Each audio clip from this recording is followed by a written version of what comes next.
Hello, and welcome to the 8th episode of Beyond the Haze. Fill up your high bear, sit down and join us, because we got a good one for you.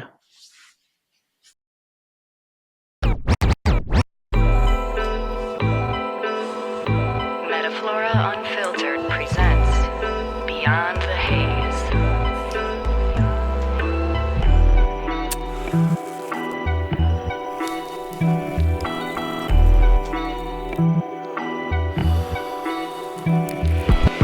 Welcome to Metaflora Unfiltered.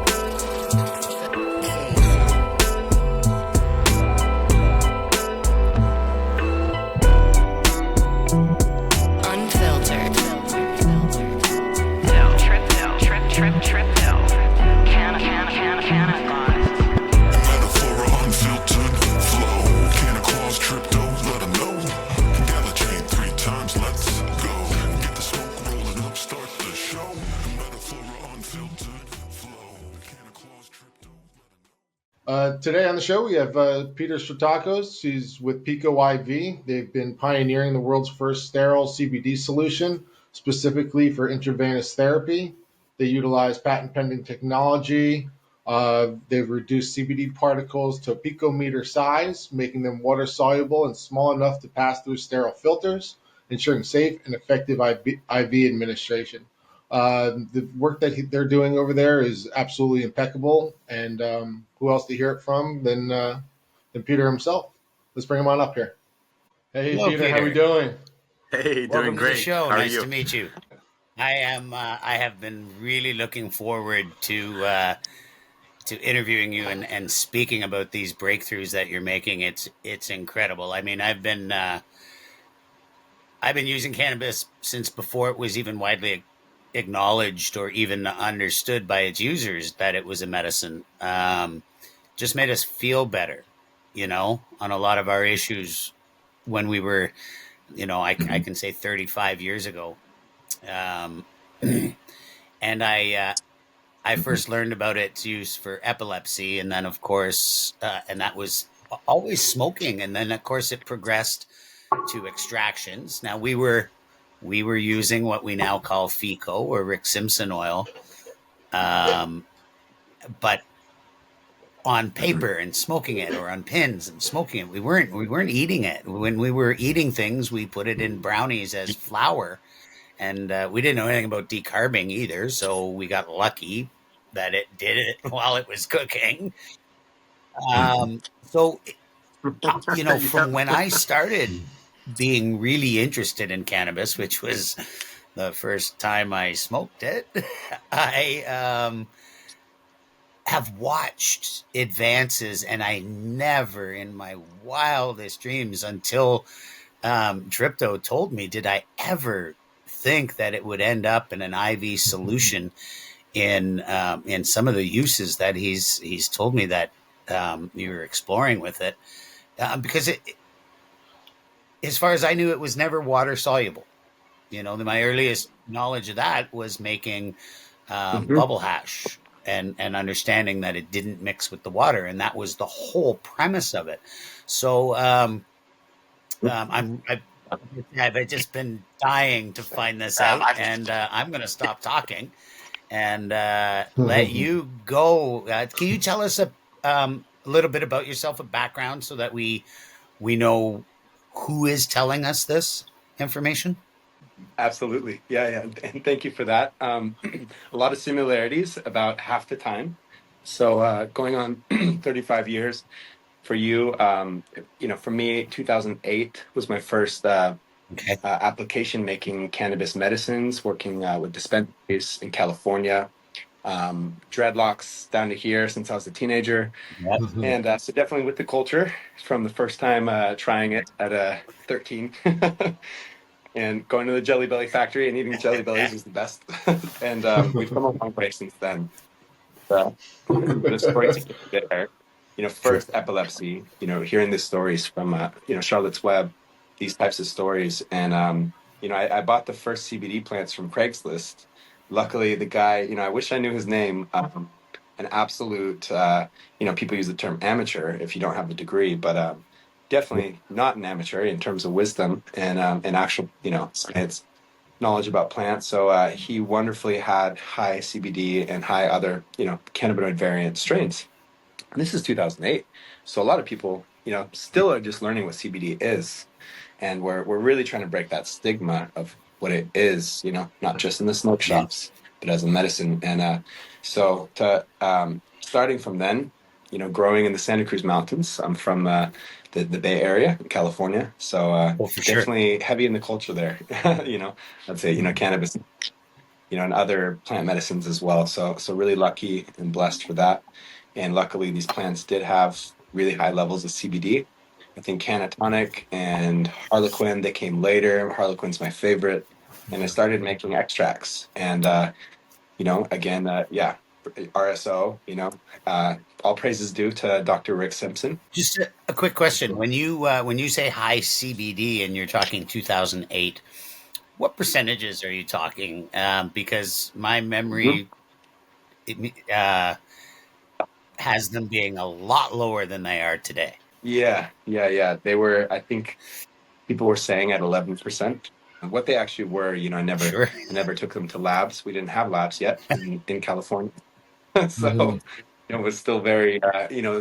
helicopters flying over while you're watering and, you know, uh, those sorts of times. So Yeah. you know what I'm talking about.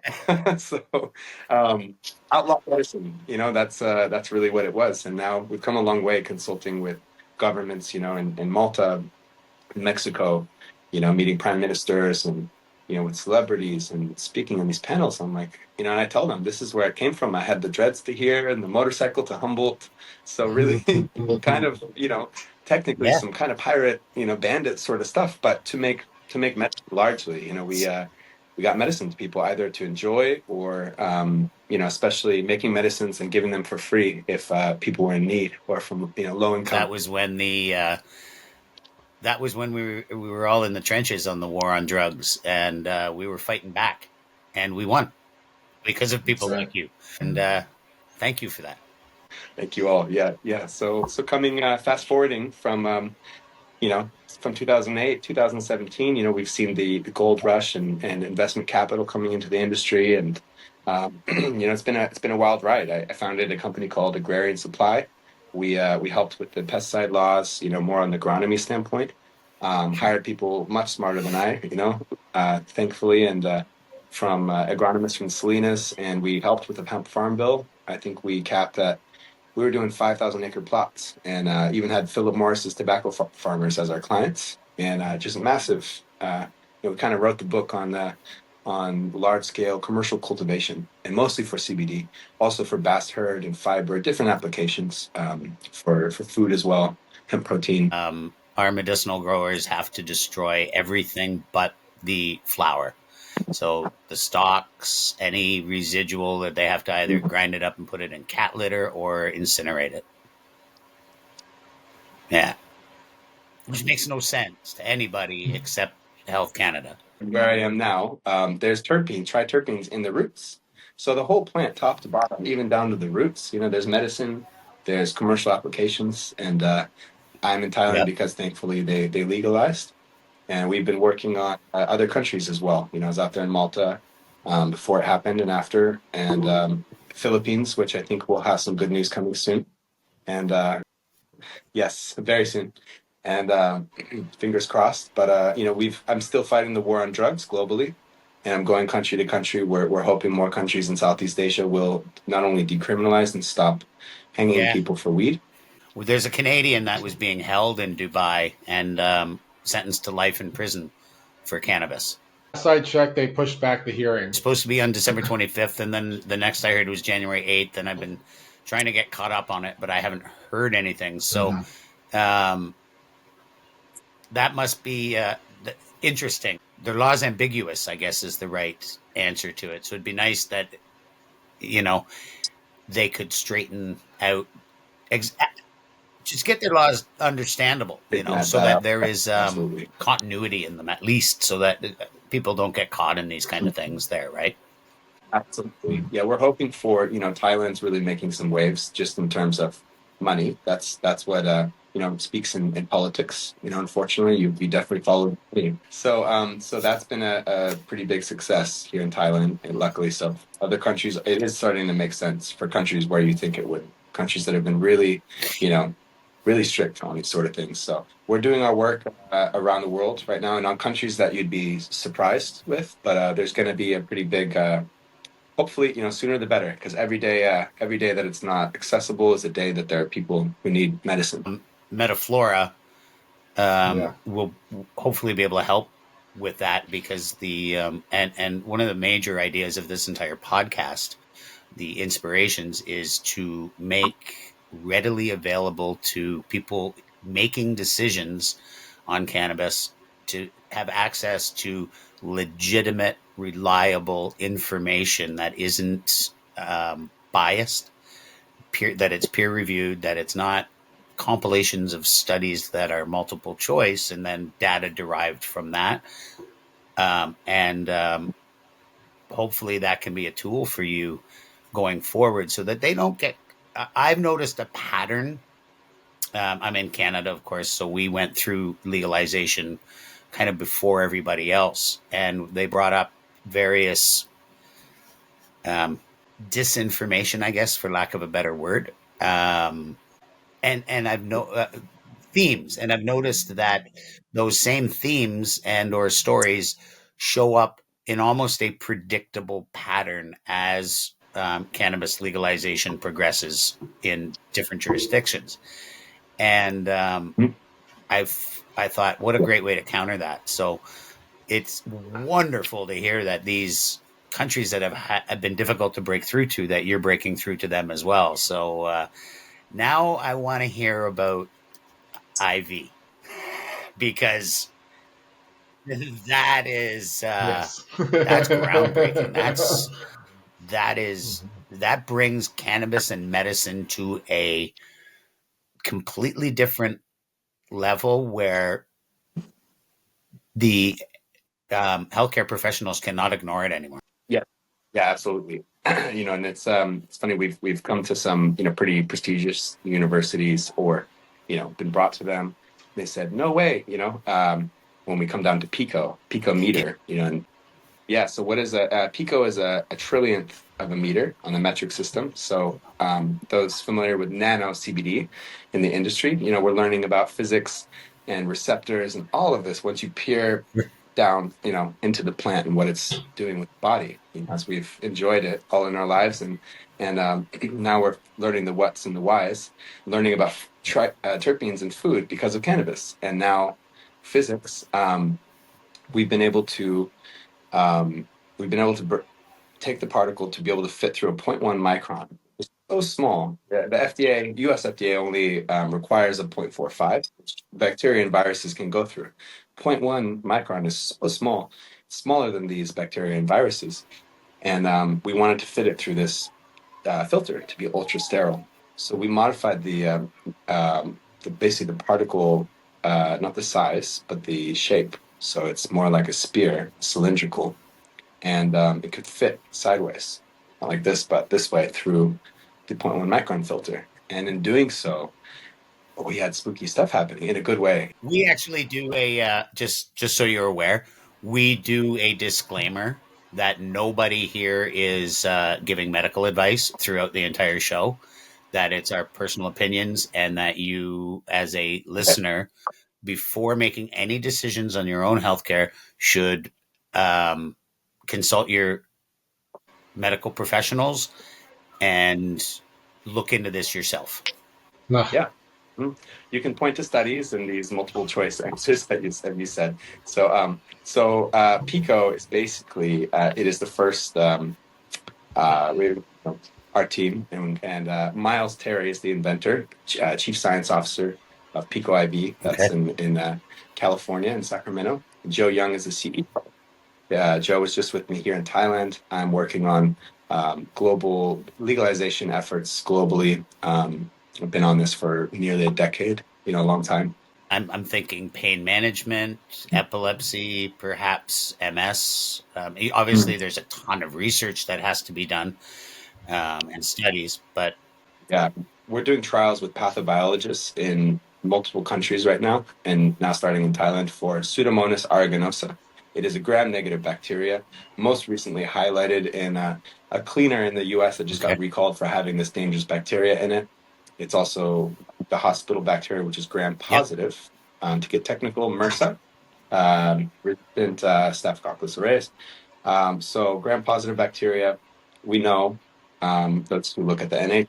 Yeah, so it has a seal, and difficile. Does it work with C. difficile? oh, okay. Or are you looking into that as well? No, difficile also. This is also in NIH studies that look at Australia. So in vitro, which is the Sure. egg of the fish, you can see before spots of these bacteria, microbes growing. CBD, Pico put in, boom. You could see before and after, clear, back to clear, red agar. So the gram-negative implications, if this is proven true through trials, then it's a really big deal. So this comes down to particle size, and we don't have to get too technical, but the indications that it may be approved for may surprise you. And these are cannabinoids, but we're actually getting to the realm of, I call it spooky action in an instant, because this is physics.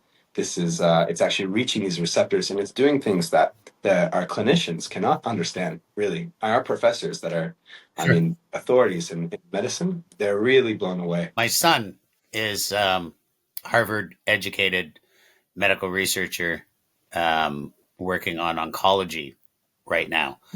That's all I think I'm allowed to say. I definitely can't name the company or anything. I know that he works. I can say he works in Toronto, but he is going to be extremely interested in what you're doing. That is for sure. We will share the tumor. So we're seeing, and this is in the system in a medical university.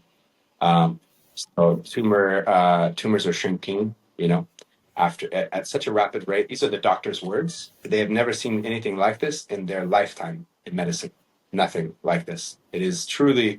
Now you and I, we know what cannabis can do, and for seizures, when you've had those emotional human moments, of people going into remission, stroke patients recovering, Parkinson's and epilepsy, and this is the testimonial from these people, coming with tears because they're so happy. And we've gotten the particle size so small that it can actually reach receptors that taking it orally or smoking it, it's likely not going to reach. These are larger molecular clusters. And when you eat it, it carboxylates, carbon bonds are changing. It's not CBD anymore. It puts pressure on the liver. If you eat a lot of it over time, builds up tolerance. This is so small, it bypasses the liver. It's winding up. And we have CB2 and CB1 receptors for the audience listening. These are everywhere in our body, and our body makes them naturally. Endocannabinoid system. I just gave a lecture on this, and I came. That's why I'm dressed like this. I just came from a lecture, and so it's true. We're educating professors and doctors on this endocannabinoid system, and in one day bringing them from the start of CBD is not. It doesn't get you high. It's not. It is not psychoactive, but it is very active, and there are receptors in our brain. There are receptors in our natural killer cells. Those are like the special forces of our immune system, NKT cells, and they have CB2 receptors in them. Now, if you have the particle size small enough, it's like making transformers, theoretically. So it's exciting them for a longer time. And we have labs out here that make these NK cells and reintroduce them into the body for cancer. But after taking Pico, they're truly astonished. And these are their words. So I would love, after the show, I'll share with you guys some of the data. We'll have some more publications at the end of the month. And the indications will be long, I think, that we're looking at. That's something that I can say, from fibromyalgia, MS. We're going to do some trials that, we know subjectively for PTSD. The Canadian government will pay for any veterans' cannabis medicine here. They cover it for all veterans, and mainly because of its uses with PTSD. They have shown, just with the way we use it today, never mind the specialty that you've developed, there's nothing better There's nothing better, and I applaud our government. They've paid for that for well over a decade, probably 15 years. I don't know a veteran who pays for their cannabis. It's covered. I personally have given, to my friends and family, or any of their friends and family, any vets, anybody who Yeah, needs it. There's a lot of us out there. All of that. Of People need course. medicine. Been figuring out how to get it to them. I can see how your advances can, even what you've described so far, the ability to get the medicine unaltered directly to these cells has been probably the hardest thing to do, because yeah, we can show that it does it in a petri dish, but that's not that, although that's great, it's not a big deal, because we can do a lot of things with petri dishes and with mice that we can't do with humans. But being able to translate that directly, I think, yeah, I'm sold already. Like, I sort of understand the difficulties. I've been trying to espouse to people about cannabinoid deficiency syndrome, and how a lot of people either have clogged receptors or they don't produce enough endocannabinoids, so they should be supplementing with phytocannabinoids, particularly people with fibromyalgia, migraines. Um, there's certain conditions that may be Yes. associated with it, but again, there's not enough studies. Now, we're going to put up links, I'm assuming, right, to studies that have already been published? Yes, yeah, and yeah, we'll put up links. There'll be a lot of data coming out this month, and we're beginning new trials in other countries. So I can share the data of before and after, or testimonials as well, for different types of cancer, glioblastoma included, and we're running case studies. I mean, gosh, we're seeing a lot. So peripheral blindness after TBI and stroke, one infusion. So that's irreparably been changed, in this patient, and also for people undergoing PT, physical therapy, spending, quite a bit, and they take Pico once. So there's things happening even with eyesight. I mean, people that are farsighted, uh, I call it spooky action in an instant, because the drip is only running for 15 minutes. It's still in your arm, and I say, try reading, on your phone, and they're like, what? And why it's doing this, why hangovers disappear, why some people can't get drunk after taking Pico for the first time. We're looking at DNA and biomarkers and all of this to really understand the whys. But now that we can pick which cannabinoid and pico size it and put it in a sterile environment where it's not being changed by heat and all of the humans being complex organisms, and there's a lot going on here. We have billions of receptors for cannabinoids, billions. So there's we're not our bodies produce less and less over time, so we actually need this. This is a vitamin. Now, you don't have to have THC. The Pico IV has 0 THC, no parts per million, doesn't show up on a drug test. We have politicians that are taking it. They're flying out here, and in their home country, it's a death penalty, unfortunately. Some of these countries, hopefully that'll change soon. So we're so excited, because we can look at cannabichromene, CBC. We can look at CBGA, cannabidiol, the mother of all cannabinoids. Yeah, the more cannabinoids are being discovered, the numbers grown up just in the past decade here, from what was it, 40 in the 40s, 50s, 60s to now, well over 100. And cannabidiol, they call the mother of all cannabinoids, because when your body uptakes it, your body's able to change it into what you need. So for these receptors, it's able to place, tap on this receptors, we have so our product has 6 cannabinoids. So it has CBG, but also CBGA, which is the uncarboxylated. It is the A stands for like an acid. So we have an extra electron in this. It's heavily antioxidant. And because we're pulling heavy metals from the body, it's doing so much, man, that it honestly, it sounds like snake oil. If I'm talking to a doctor and I have to educate them from the ground up to actually be able to understand this. So we were able to isolate these, take them into an isolate. The cannabis industry globally, it's wonderful how far we've come. Isolate, for the audience, is a crystalline isolated molecule from a specific cannabinoid. So we have zero THC. We start with zero THC. This GMP, good manufacturing practice isolate, and we take them down to below nano. The molar weight is, I think, is 1.4 nanometers, and it's the shape. So we're not shrinking molecules. That's impossible. It's Honey, I Shrunk the Kids. The type stuff isn't happening here, and so yeah, it's basically the particle size not being in these larger molecular clumps. They're able to penetrate cells down to really, I mean, nanobacteria, really small, very hard to kill bacteria. So that's where these trials are going into.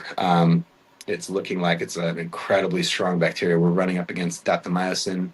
We're looking at Pseudomonas, which is really hard. It's a big problem.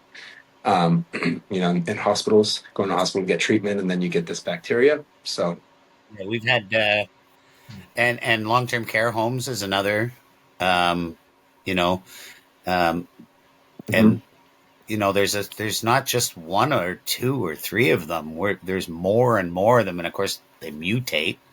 And we have legionnaires, we have yeah. norovirus. We're having a bad outbreak of noro around here lately, and in the schools. Oh wow. Okay. Yeah. So cannabinoids can be antiviral as well. According to NIH studies, they were looking at CBG, Yeah. cannabidiol, for COVID. Saskatchewan did some studies on that out here, and they found that cannabis users were quite resistant to COVID, and they determined a lot of it was because it entered through your throat or your nasal passages. And when the cannabinoids were already present there, it inhibited replication of the virus. Yes. I actually caught the COVID while standing in a room treating someone for bilateral pneumonia. When I say treating, personal views and stuff, I just thought, hey, it'd be nice. And it was a friend from the industry, and they were tested for COVID. Unfortunately, they did have it. It didn't show up on the test, but it came later. I caught COVID and someone else. But had an IV, some Xingfai Paidutang Chinese herbs that helped me before as well, and felt right as rain. So we're going to look at this for TB, for pneumonia as well. Cannabinoids are supposed to kill pneumonia. The kill sheet on the bacteria is quite long, and these are from other studies as well as our own.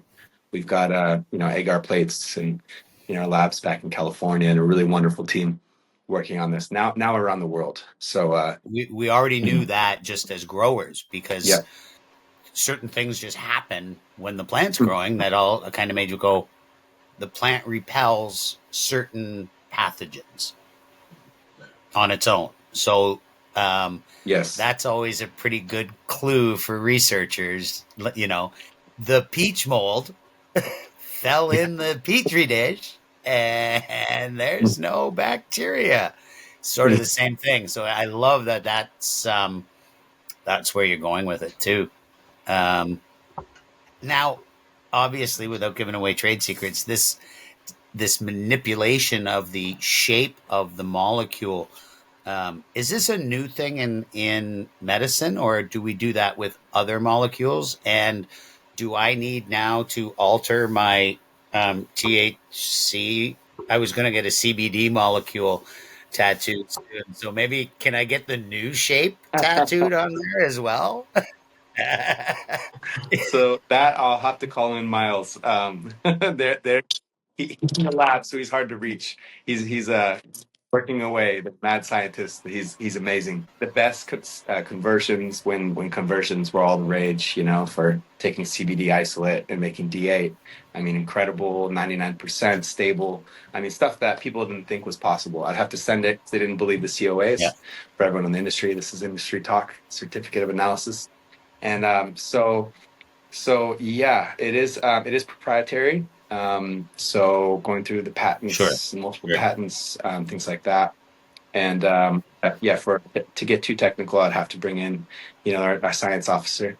So subjectively, I just know what I've seen, and it's really stroke patients regaining mobility, and not now this year is just all about data and just getting as much data as we can, getting data out to the world. Also, this isn't a big, play to where we're trying to hoard this, because this medicine it's for everybody. That nobody owns this plant. Nobody owns this research collectively on this plant. This has been a collective 30,000 studies published, I think, or more, and its use is going back, as a long time. Burial shrouds Yep. 5,500 years ago. It's definitely not a new thing. Just a shame it was locked up for so long.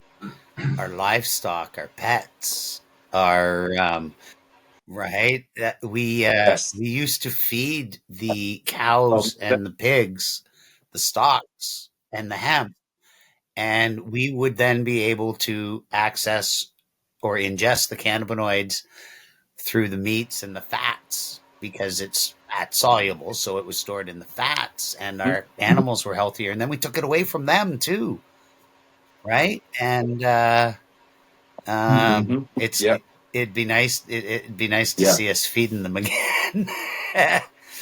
And the hemp seed canary, the canary and the hemp seed. Do you know the story of the canary and the hemp seed? I When don't. I they don't. took the hemp seed out of the bird feed, the wild canaries stopped singing. Yeah. Oh my gosh. It So had no they more took the, songs. they It's took, yeah. taking the So my medicine friend had away. a company Wow. called the Singing Canary Hemp Seed Company when in the day, and they knew it was a bad sign if the wild ones stopped singing too, because it meant that the wild hemp plants were not producing seed and that there was something wrong. Wow. So pretty wild that they would stop Yeah. singing because you took Wow. away their weed, That's amazing. man. Right? Nature. It just We'll do all this work in labs and go back and be like, you should have listened to the canaries, man. but yeah, Yeah. nature will tell you when you take it away from them, and your body will tell you as well. And it's amazing to see the difference in people when they reintroduce cannabinoids back into their system. It was years and years and years ago when I first read a study about memory, and they found that people who had consumed cannabis when they were younger, even once or twice, were drastically less likely to develop Alzheimer's or dementia than those that had never consumed it once in their life. And that was over 20 years ago that I remember that. It was before we moved down here. So I was still living in Toronto at the time. And then, of course, those studies disappeared. Whoosh, gone. Because they didn't want to talk about it, or it was voodoo Right. science. Yeah, we talked a lot about like specific like medical ailments. Now, what about for us that are healthy and we're interested in what Pico is doing? Is it good for everybody? Like healthy, strong, young, old, and is it easily available? We talk about hospitals and doctors and nurses, but is it an easier way for the common person to kind of seek out doing a treatment? Absolutely. Luckily, the hemp farm bill, you know, uh, happening in the U.S., it's widely available in clinics in the U.S. A lot of the clinics that first started taking it from Pico I.V. in California, their hydration clinics can be NAD. People are using it sideline with NAD, and it's such a powerful medicine, in my opinion, that it's really funny, that people are just taking it not so seriously as this supplement first, and then these very serious things are happening to where Lyme's patients aren't, you know, some really really shocking things we weren't expecting from cannabinoids. So I take it. I haven't taken it for about a month, and I sure am feeling it. I just got back from EDC, Thailand, and flying, jet lag, and I feel it now, and I kind of forgot what that was like to not have a hangover for a year because I've been taking it, once a week or more often. I take it as often as I can, personally. And my friends that are Muay Thai fighters out here into fitness, just regular people, regular guys and gals, healthy as can be, luckily, and we take it. You definitely you'll feel, subjectively, it's definitely not a placebo. You sleep better if you needed sleep. There's CBN in it, which really, which is a lot of studies done as a neuroprotectant, so from Alzheimer's or just for sleep. And CBG, I feel higher levels of energy. That's why I take it. Having to run around in meetings, different time zones. I want to be sharp, and that's what I feel. Massive error in the way we have regulated these things. CBD is regulated under the exact same rules as every other cannabinoid. So we have no access to it unless you definitely couldn't be doing what you're doing. Definitely not in this country. Yeah. Whereas in yours, it's on the herbal remedies shelf, and that's where it should be, as far as I'm concerned. Here, I mean, perhaps a little more controlled and regulated, because there are some definite, as you put it earlier, snake oils on the herbal medicine shelf, but compared to cannabis, I mean, like something, and there's some dangerous ones out there too. Have you had any negative side effects from people? Mm. Yeah. Yeah, so we all guinea pigged ourselves. It's funny going back to mice trials when 20,000 people have taken it, and it started with us. Our family members. We knew for ourselves. Our opinion is that it's safe.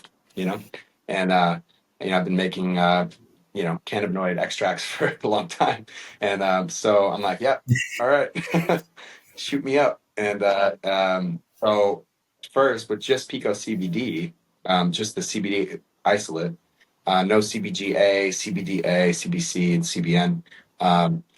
CBN. We were getting fevers. The first times I took it, and especially people who've had, say, MRSA, any infection. I've had dengue a bunch of times, been in jungles all over the world, and who knows what was going on with me. So I got a crazy fever, and I'm like, what is it? I felt it go to breaks I've had, and like right to the cracks, and then after, I'm like, wow, I mean, it's still amazing, and so it seemed like it was intelligent going to certain areas of my body. It went to my lungs. I had bilateral pneumonia from scarring pneumonia from COVID, and I was like, it's really weird. Why do I feel it there? And then after, my breath was back, and I could run 10K, and I'm like, that's really trippy. But the fever, wow. CBD, and it seems to be, we're rapidly killing gram-negative bacteria, and that releases lipopolysaccharide toxins. Sure. The bacteria, the cell ruptures. So, the cannabinoids are in studies antiviral, antifungal, antimicrobial, and it seems like we're attacking all of these as well as chelation. So we're pulling out bad heavy metals. It Wow. looks like we'll see in these studies.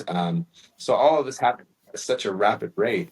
We didn't realize what we stumbled upon. And we're kind of peering more into that. We're doing all of the tests and seeing, okay, these are the shells of the dead bacteria.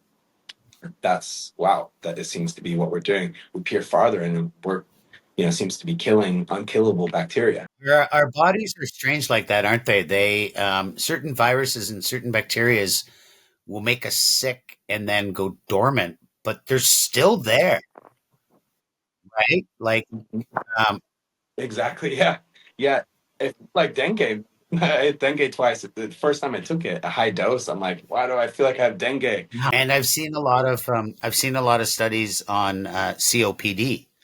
Of course, a blanket term, right? That entails emphysema and several other causes, such as scarring from bronchial pneumonia or pleurisy or various other lung ailments. Um, that just oral ingestion of CBD can improve COPD symptoms in people. So it makes sense. And I suffer from COPD. I'm I'm really hoping that this comes to Canada, and we're going to chat more about that. I think you and I, in the future. I'm flabbergasted. Yeah. Yeah. So are we. Yeah. Today we went from we started at an elementary understanding of what cannabinoids are. No CBD is not getting you high, and we finished into kind of space age medicine. We have had NASA's space medicine team out here taking Pico. We're back to space again, Tripto. Aha, you know it. Are you allowed to update our space adventure yet on the podcast, or does the audience still have to wait a little bit to get more info on that? Yeah, oh yeah, we're going to space too. They're going to space. Yeah. Shout out Axel. Hello, my Bruder. On one of the SpaceX rockets. They're going to Wow. space. So we're taking Pico tomorrow. Yeah. And the Beyond the Haze podcast is going up. We're going to be broadcast on a Falcon 9 while it orbits the planet for 3 minutes or so, I believe it was. No, it's going to go around three orbits. Wouldn't it be amazing if it was the same flight as the painter? Oh, that would be amazing. I wonder.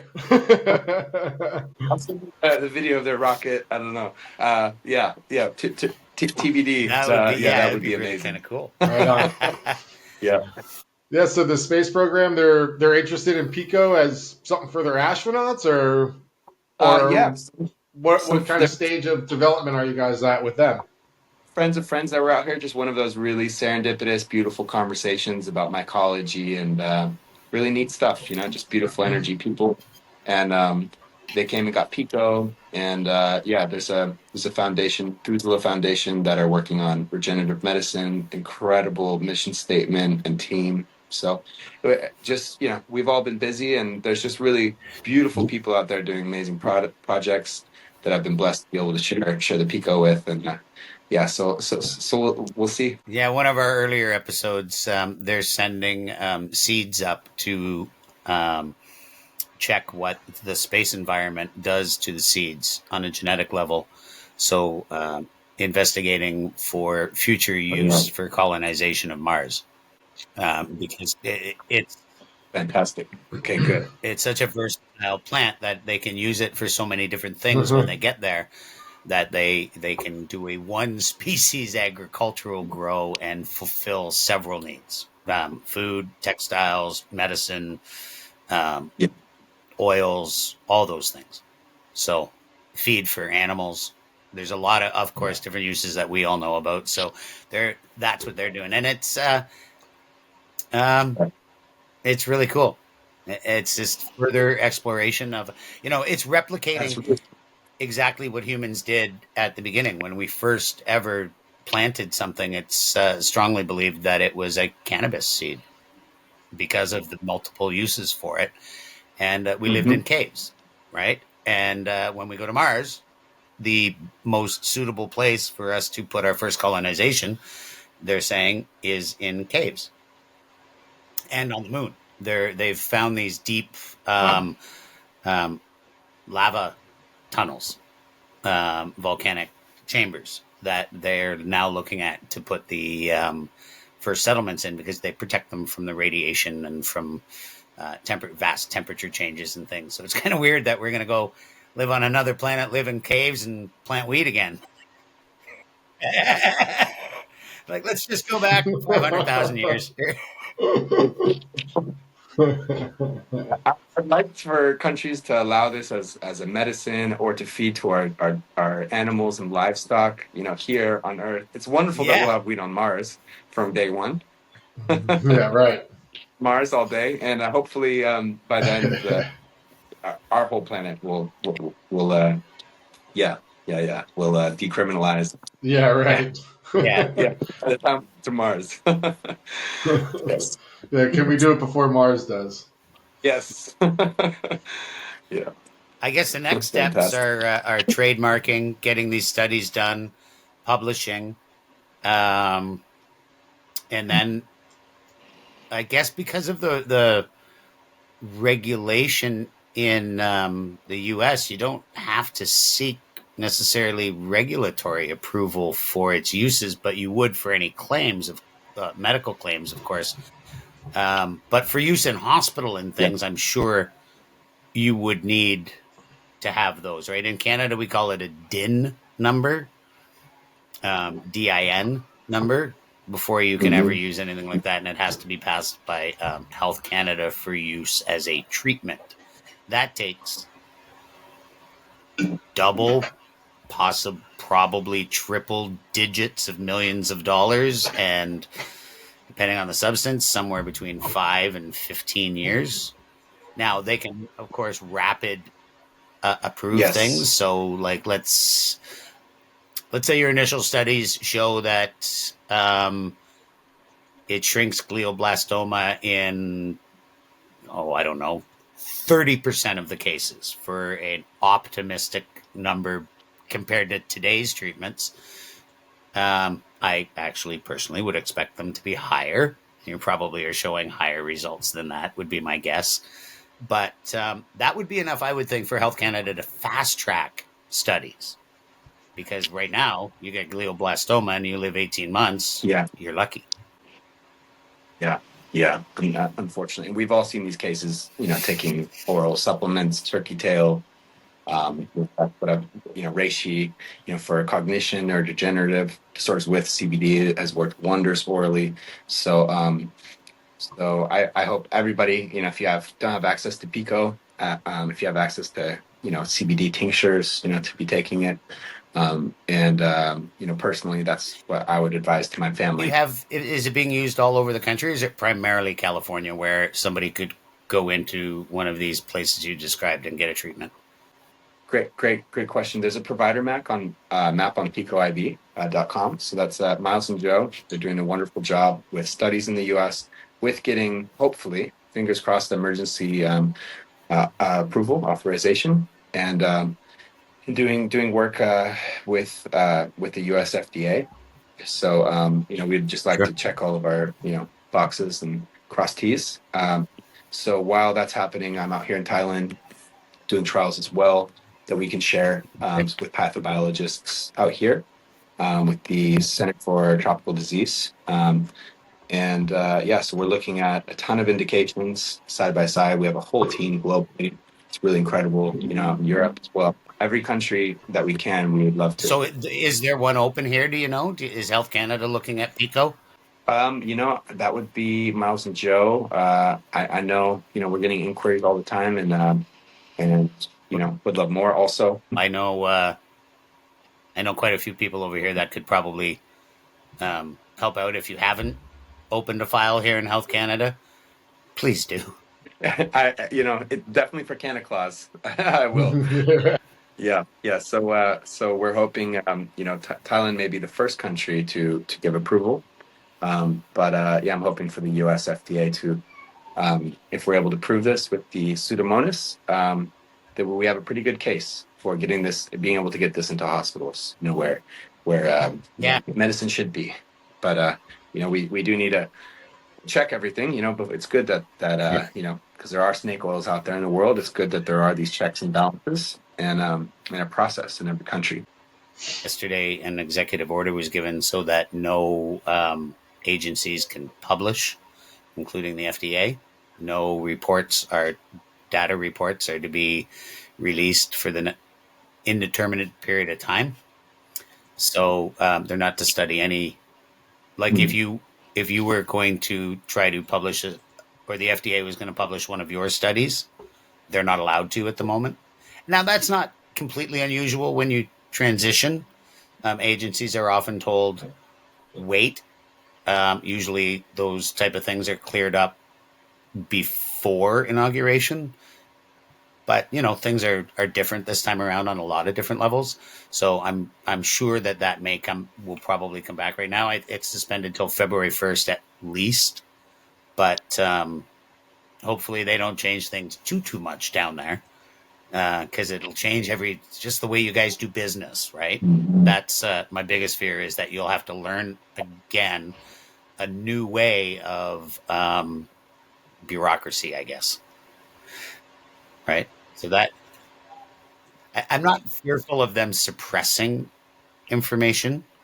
I'm just fearful of it not being able to get out there fast enough. That would really be, yeah, so many advocates out there that have had to learn how to the Wall Sure. Street talk and the raising capital and high levels of wearing a lot of hats without the degrees, but getting degree levels of knowledge. And so yeah, hopefully we don't have to keep relearning these systems. And I want people to have access to medicine, to weed. People should. So that's where we're at, hopefully before Mars. Thank you for all that you're doing in the globalization of this. I know that's a nasty word to some people, but with cannabis, it's our stated goal. It should be globalized. It should be accepted in every country around the world for its legitimate medical use, because it is legitimately a medicine, and it needs to stop being demonized. And what you're doing is obviously going to have massive, massive strides in that direction. Yeah, hopefully more countries, more than Thailand, and yeah, hopefully it'll be global. So we created Pico Global Pharmaceuticals to do this. So and we have a really amazing team working around the clock. Is Pico Global Pharmaceuticals is it a traded commodity? It is not. It's not yet, and we've been working fast. The past years now, and right now we're just focusing on the data and approvals. Firstly, to get our friends and family to have access to medicine, and that's what it is. So every country, say, within EMA, within Europe, their FDA, there's workarounds to legally, without having to be, cannabis pirates or any of that stuff, from back in the days in the cannabis industry in California, when it was state legal but not federally, and gray area. And so we're able to have doctors, friends, and colleagues and family have access to it in different countries legally, to where their physicians say, hey, they need this medicine. You can't, every country has their different rules and workarounds. I'm speaking to the audience here. I'm going to go through the third wall, as they say here. Listen, if you're watching this podcast and you are in Canada and you are a licensed medical producer of cannabis, you need to team up with these people, and you need to get this product onto our market here in Canada, and you need to move on this fast, because we need this here, and the only people that can do it are you. You're the only ones that can partner with them. You're the only ones that can help them process it and go from there. That. And I think it would be beneficial not just to them, but to you. This is ground floor stuff of something that is going to be worldwide and huge, and you should be part of it. So there, back to us again. Yeah. Fantastic. I almost forgot you guys were there at the third wall. Hopefully there's a lot of them. Listen, my brain is full. Amazing. Any more information goes in there, and I don't know if I can process it all. But will you commit to coming back in season 2 and telling us how far we've progressed and where you are? This has been fantastic time for me. I would love to. Yeah. Thank you guys. Thank you so much. I know I'm going to be seeking out one of these hydration offices and getting myself hooked up and going through a treatment as well. We'll have more on that in the near future here.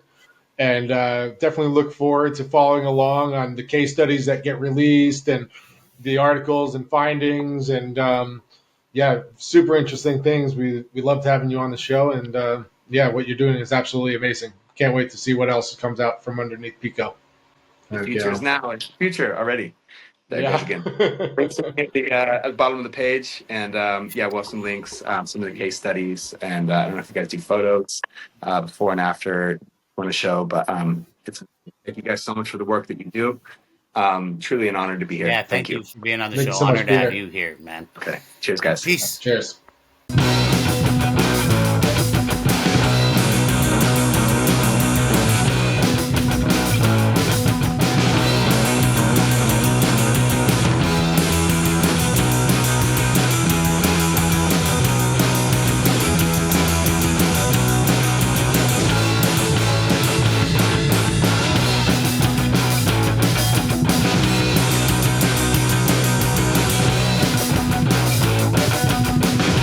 All right. Well, that was a very interesting conversation we had with Peter today, huh? That my mind is blown, man. It, it's the gears are going so many possibilities with everything that he was talking about in the future that I'm excited. Very, very exciting.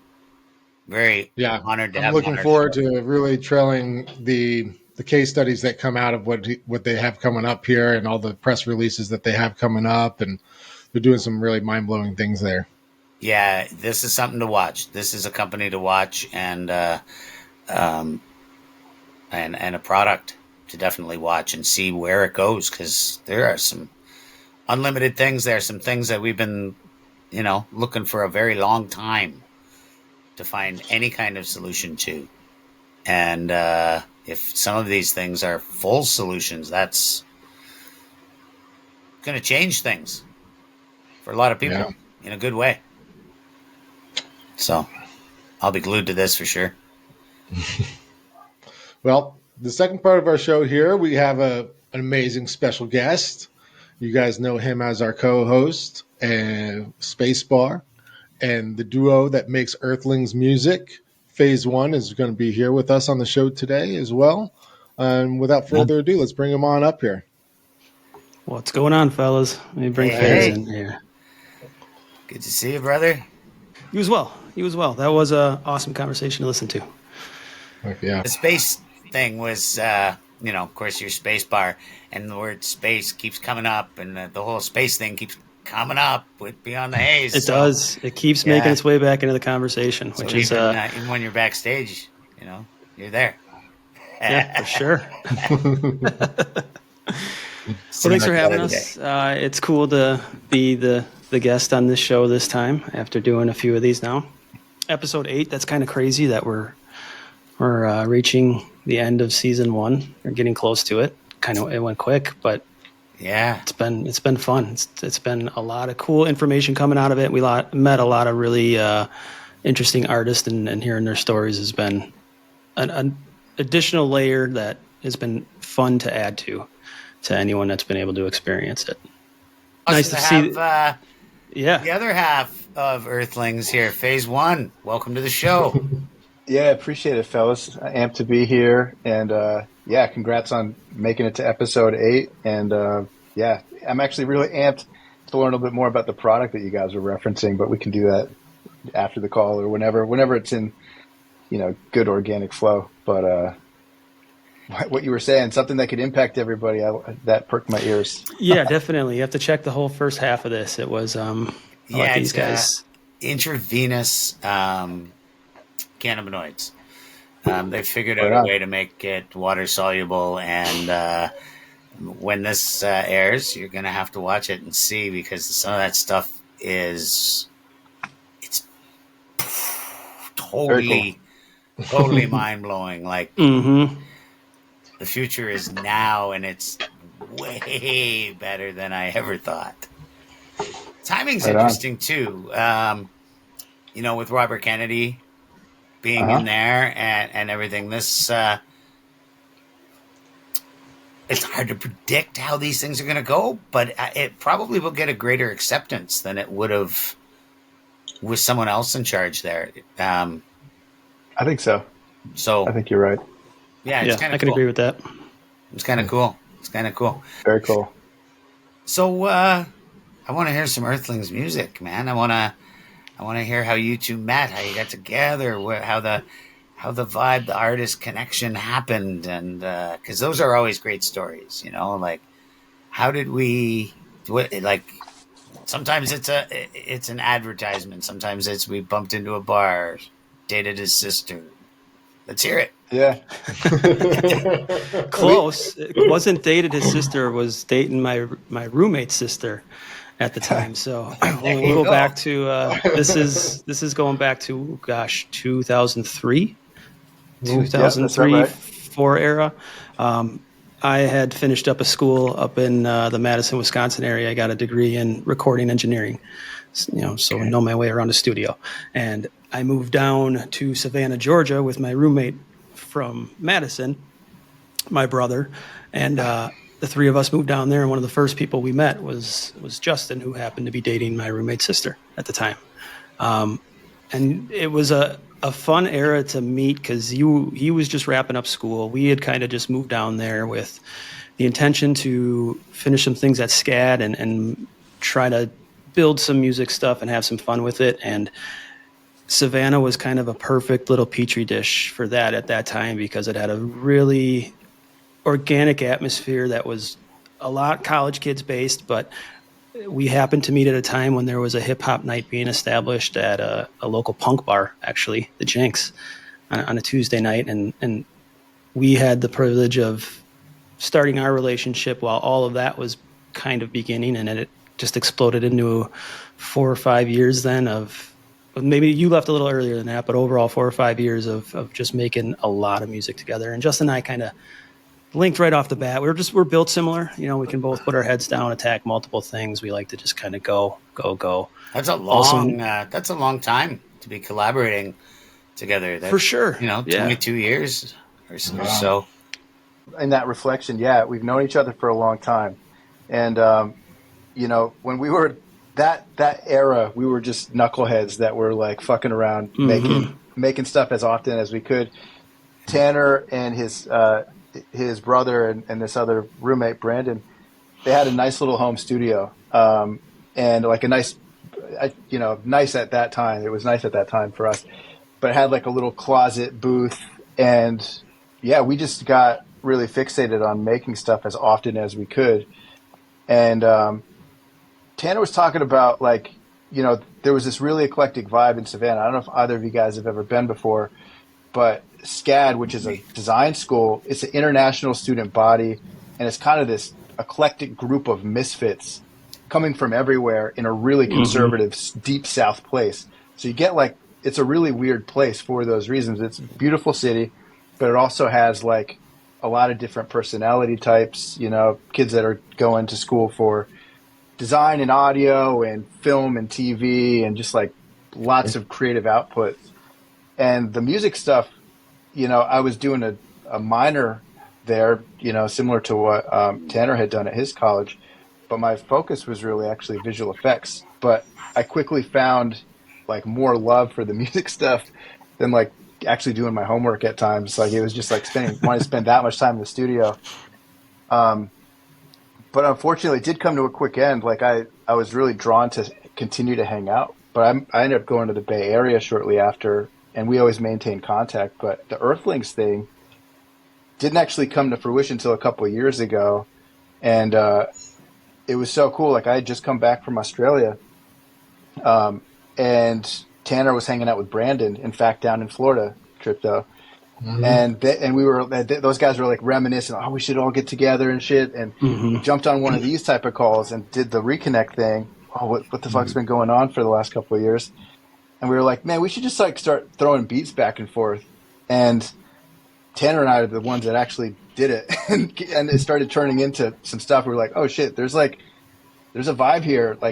We hadn't really passed materials back and forth for a number of reasons in a while, but it quickly started turning into shit, there's at least a project here. There's actually 2, there's 3, there's probably a bunch of material. So that was what started the Earthlings idea, and the Interspace project culminated just from reconnecting over years and wanting to have a cool, fun, creative outlet. Yeah. That's great story. I like how it goes. You kind of it's almost like an apprenticeship, and then you go do your thing, and then come back with some more maturity and you guys and professionalism. That's been the fun part about it, because we're kind of having the opportunity to have done it from both ends. Back in the day, doing it is more of a grind. Especially when you're trying to find your way in life. You're trying to create income from everything you're trying to tackle and do, and that becomes the focus, and it's turns into a different journey and purpose than maybe it started as. And having the hiatus we did, where we kind of both went and did the family things and the career things, and coming back at the times we did, where we both had the time to put back into this, and importantly, the passion to want to kind of reestablish things. And it was picking up right where we left off back in the day, because it was very similar how our personalities vibed off each other. And all of Yeah. a sudden we're like, well, shit, if we can do this, we can do that. And all of a sudden that was done. We're like, okay, well, now we can do that. And, you know, it turns into a snowball of let's just keep kind of going at it. Well, let's hear something you did. Yeah, absolutely. We could play. I was going to play one of the tracks from our debut instrumental album. Came out last December. Actually, it's called Inner Space. There's a couple of tracks available on Gallo Music. The entire album's out on all the other streaming platforms: Apple, Spotify. You can kind of check it out anywhere. And from that, we are going to play. This one is called Maiden Voyage. So we'll drop this one here really quick. Perfect.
Oh yeah, that's what I'm talking about. Brings you on a Thanks, journey. man. You know, that's what I think. Right? That's Yeah, what yeah, I was for sure. talking about last episode. Yeah, it does. Yeah, that's take kind you- of, definitely. I picked up a few different cultural influences through the song, and it kind of changed a little bit too, from one Yeah. influence to another. So I like Very that much. little trip around the world. Yeah. I think probably the same for you, Tanner. I think that we both are the type of cats that grew up with a lot of different genres in the household, right? And for sure. I was before I was producing tunes, I was a DJ. I know Tanner was too, but my record collection looked crazy. Like it would have every genre that you could imagine, and I was always influenced from different worldly sounds and genres, and kind of thinking how could they come together in a way that wasn't defined in traditional senses, like genres of music. So I always appreciate bringing in other aspects of sounds and different instruments into things that can kind of create different vibes. Yeah.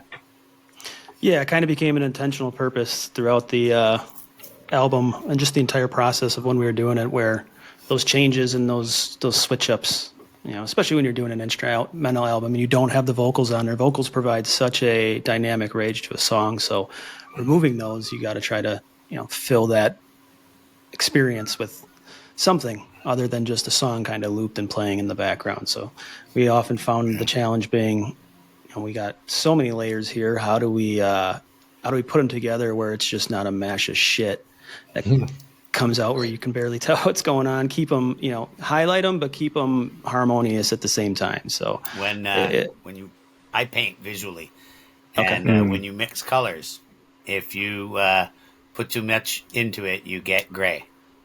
That's right. And there's no coming back from it. Yeah.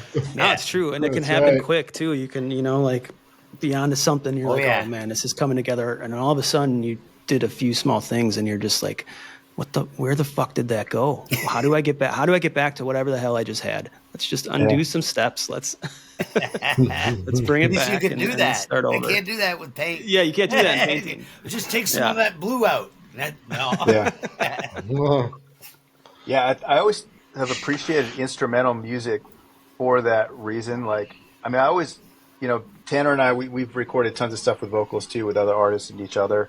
Sure. And I appreciate that also. But I like music that will allow you to go on your own imaginative journey into your own inner space in a way that's not dictated by words, you know? If you're listening to a vocal talk about something, then chances are your thoughts are going to carry it if you're really in tune with it.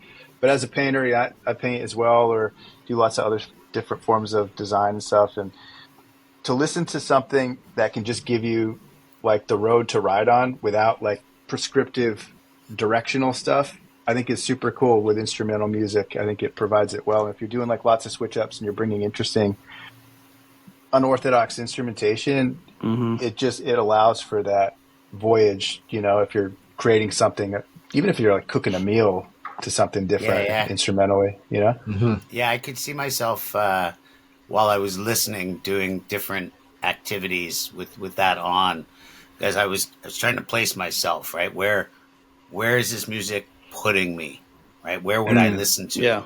Yeah. And I saw myself doing some painting.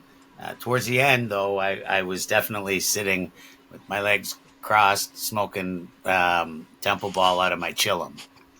There you go. Oh yeah. Which ironically we sampled somebody taking a hit from a bong in that song. You heard that? Yeah, that's what that was. Yeah.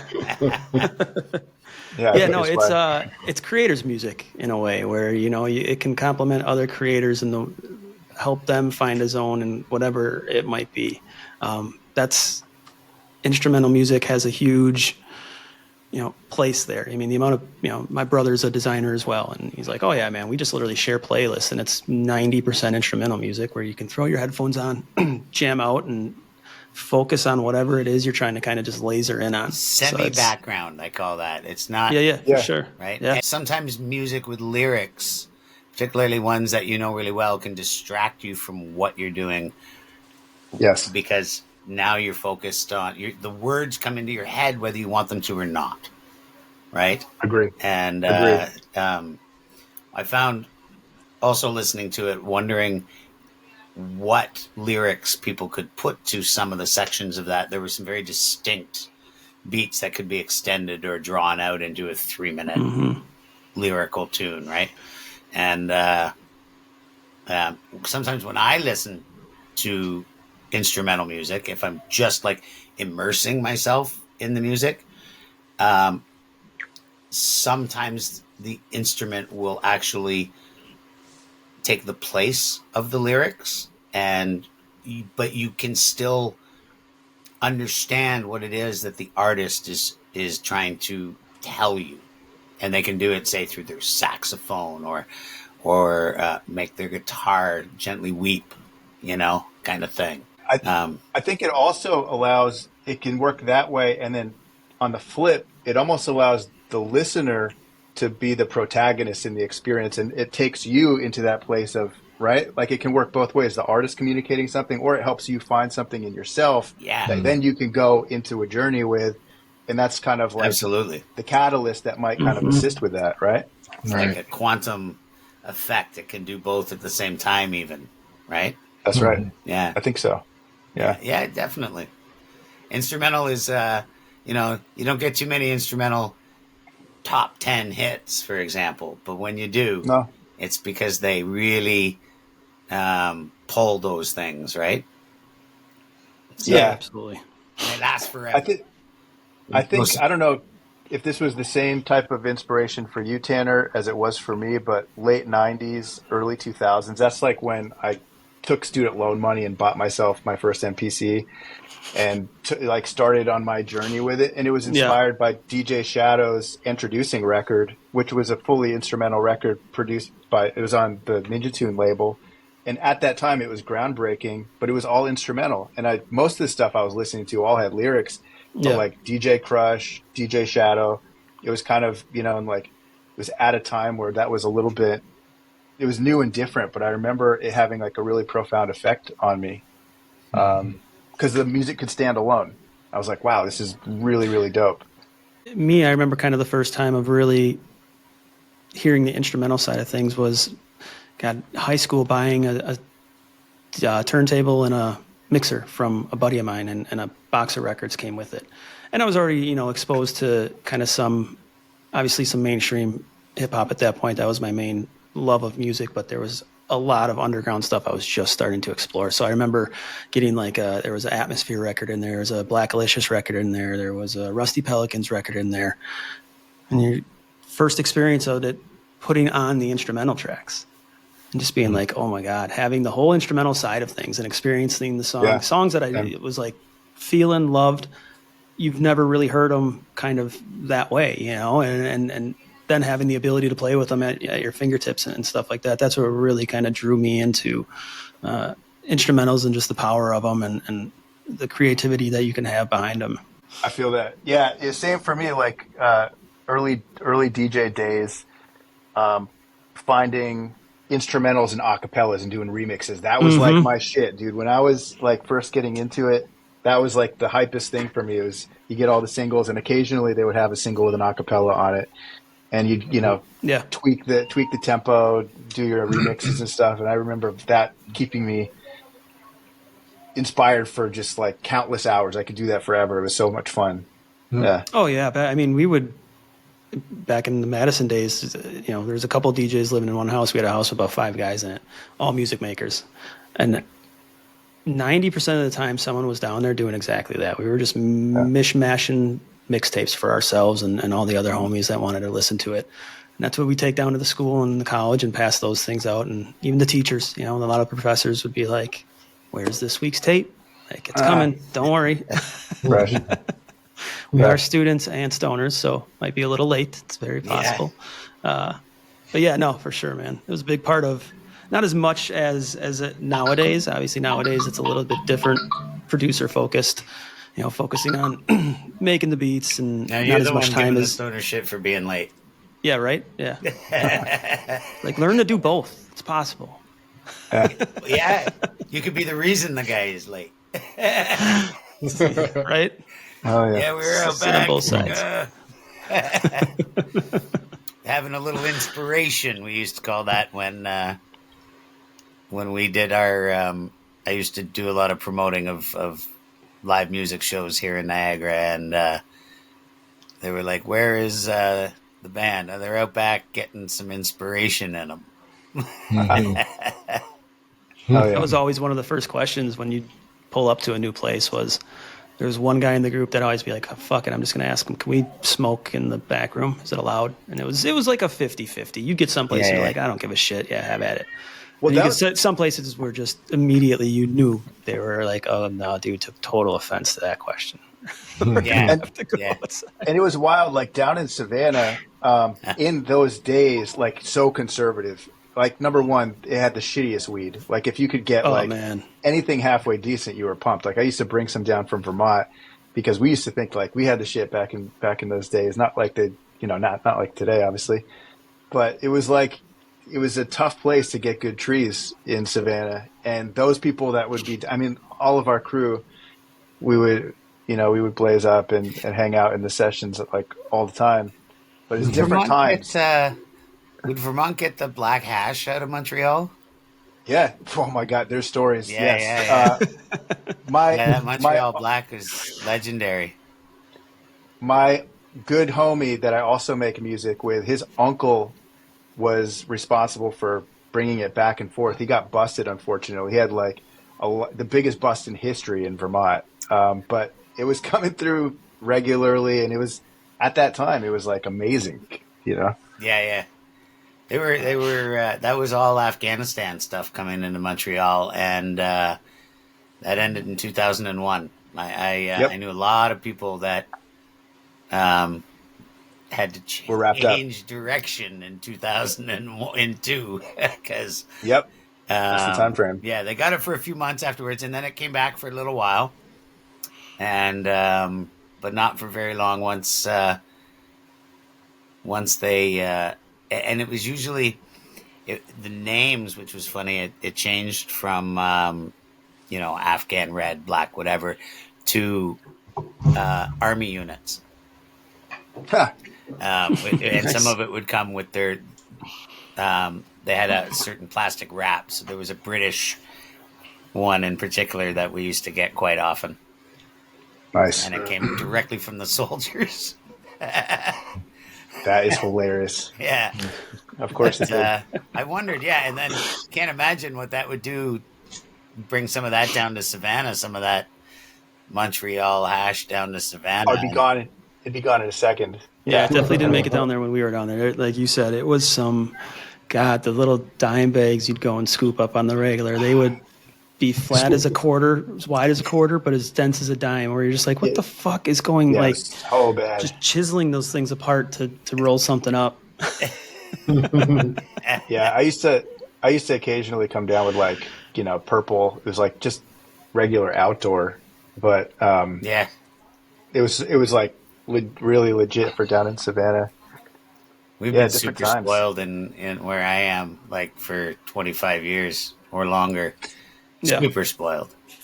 When I was out in Cali, it was like the gold rush, Like I remember going to Oaksterdam is like the center of Oakland, and that's kind of like where Oaksterdam. the whole they legitimately call it Oaksterdam, and it was like landing there in 2005, and it was the easiest thing that you could do to go get a card. It was like laughable. It was amazing, and getting exposed to like real clinical fucking like super scientific shit to just like pop it off. And I remember me and my homies, because I was living in a house similar to what you described, Tanner, with a bunch of people.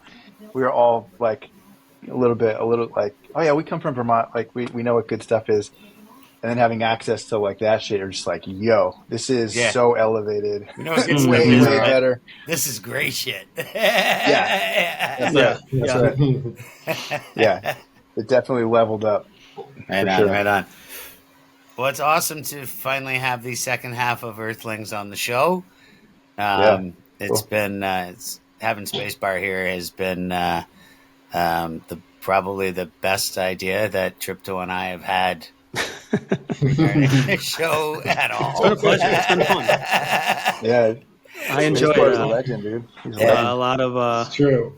it learned a lot too on the back end. It's definitely Yeah, and- allowed some growth, and it's just one of those things where it's like, yeah, if I enjoy it, let's do it. Let's put our heads down and do it, and try to do it as best as we can. Otherwise, what's the point?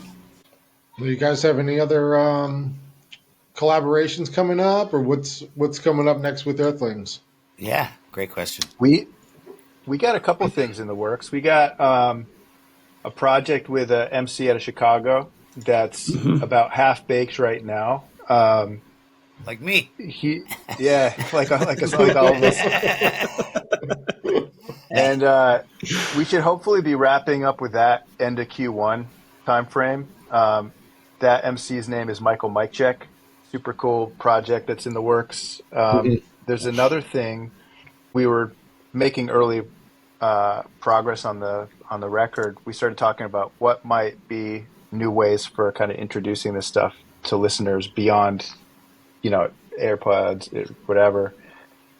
And we started leaning into like Web3, like what kind of experience could you deliver? So we actually worked with a couple of developers and designed this MetaVerse experience that's pretty fresh, that is kind of symbiotic for the record that we created. That'll be launching on Expectar sometime pretty soon, I think, Tanner, right? We're kind of in last final stages of development. We've really we dove into this with just an idea. Justin has some, connections and dev experience from previous companies and things like that, so he was able to point us in the right direction. But it's been a massive learning experience just on how the entire process works of what can a metaverse project look like? How do you actually develop it? How do you develop it if it's standalone? How do you develop it to be integrated with multiple platforms? Because we're in such the early phases of this entire idea and industry of the metaverse and what it could look like. I think it could definitely enhance and supplement the artist/fan experience. It could add a layer of creativity and customization to what artists can do and put out there that isn't necessarily available now, and it can add a direct line of that creativity to the artist that isn't necessarily available now. So also with and just adding really bespoke rewards for loyalty for people that capture stuff early, or maybe things could have different levels of rarity or exclusives, which are being done on Gala right now. But that'll be live, we're thinking, in the next 4 to 6 weeks, Tanner? Yeah, should be. The build is done. It's just needed to get integrated. So there's that project that's underway. There's a bunch of things that we've been doing with this other crew. Yeah, there's another crew out of Chicago, Milwaukee area. Actually, ironically, you referenced 3 people, Tanner, in your first batch of records. You referenced Atmosphere, I think, as one.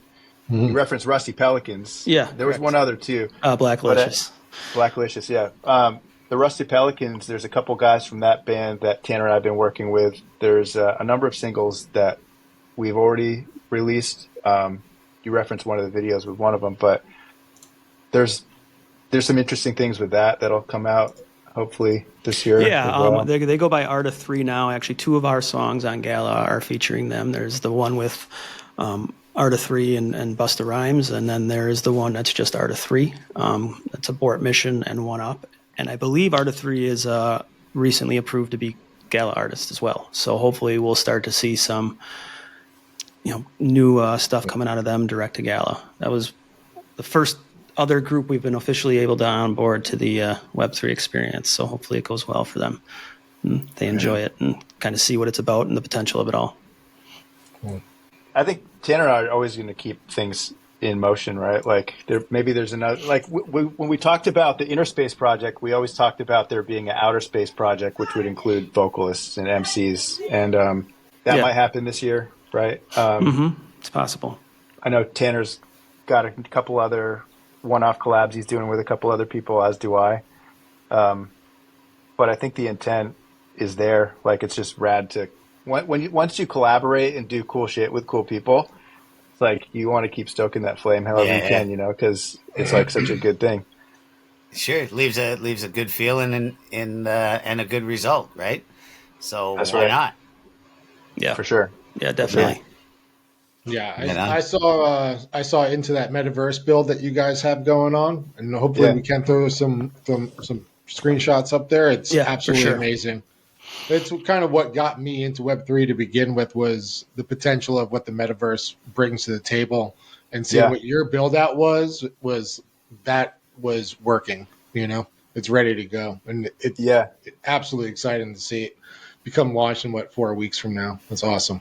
Right thank you. Appreciate that. And you saw an earlier phase of it. It's been modified, optimized a little bit, and we're hoping to kind of, following this up, drop almost like a little promotional video of what it is and what it looks like, because there's an entire NFT line following it up as well. Of we created this entire universe based around this album. We really took the whole concept of the album and the characters on the cover art of it, all that stuff, and we built 28 custom characters with stories, backgrounds, roles, within the operation and things like that. So we got a lot coming up. We're definitely hoping to start dropping some promotional stuff, and just more so some informational stuff about what it is and what it is we're looking to bring to the community and drop. But that is definitely soon to follow.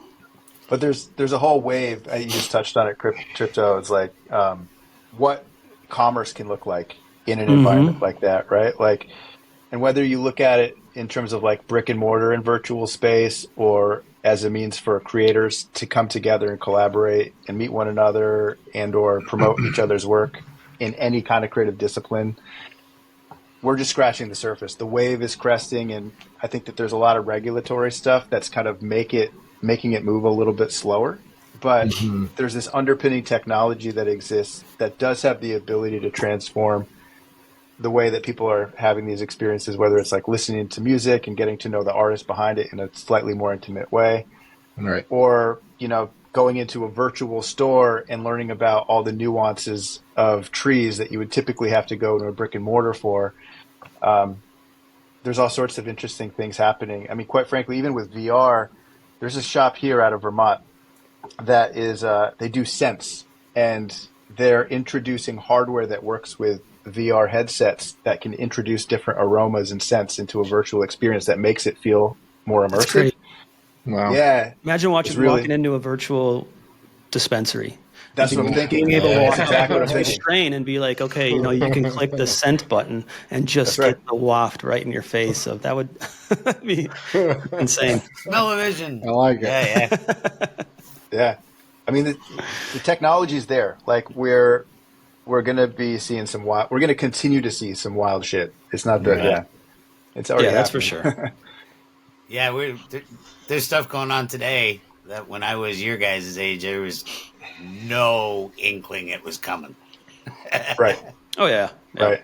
Yeah. I mean, even just the fact that like we're all walking around with this supercomputer and it's just like an appendage on our body at this point. It's like, it's insane. We're living in an insane time.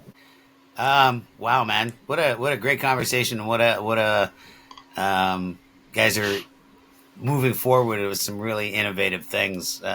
Combining the music and the Web3 is really cool. And the MetaVerse thing. You're very progressive with what you're doing and multifaceted. And I think that's awesome. It's cool. And I can't wait to see it myself For sure. when it comes out. So Yeah, it's definitely next level, well thought out. Everybody's going to enjoy this. This was a job well done, you guys. Can't wait to try it out. the full as well. experience is coming involved, right? The whole roller, the whole amusement park ride wrapped up into one, not just the music, but the whole fun house. Exactly. Yeah, there it is, the whole fun house. Go walk through it and experience it. For being on the show. Like I thank said, you it's guys very awesome much to for coming see on. the other half. And Yeah, you're always welcome. Appreciate it, fellas. Yeah, right, for sure. thanks, We Mark. appreciate it, man. I'm going to take us out with a little Earthlings and Art of Three collab here. This is the One Up music video. Tracks available on Gala Music along with others. Also available on Spotify, Apple Music, all the good stuff. Look us up. Give us a like if you're feeling it. Make sure you check out the Beyond the Haze podcast. Give that a like, a subscribe. Like I said, season 1 coming close to an end, but season 2 not going to be too far behind that. Yeah, That's right. Thanks We're again pumped to be here. To our guests for being on the show today. This one's a fire show. I'm telling you right now, this is one not to be missed, and I'm excited for what's coming next week as well. And so, peace out from Santa Claus, and much Peace. love. Peace.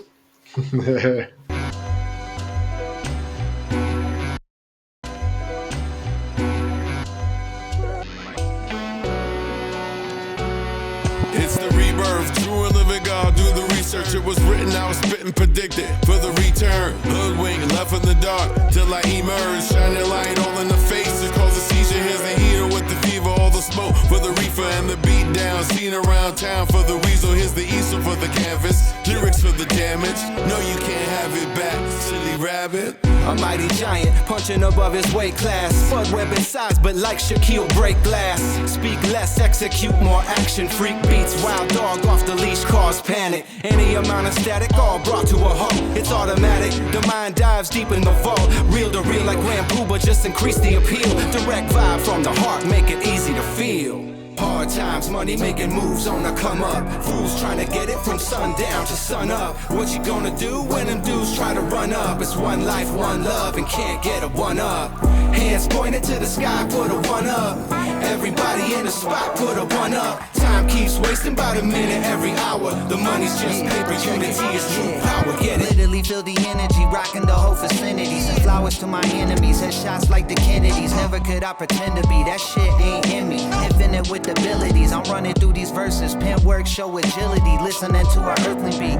Yeah, I keep my cipher complete. Suede Nikes on my feet, how I run through these fleets. A to Z, in between it all, I'm rather unique. Brain waves to the pattern of speech, shatter the weak. And backboards flatten peaks in a matter of weeks. The big dog like the roof on fire. Burn out like two rear tires. On the move like dude, don't tire. I can't stop, get a break or breathe. Break a fake MC down like an eighth of weed. Shake the spot, can't make believe. Real shit filling vacancies, me in the place to be.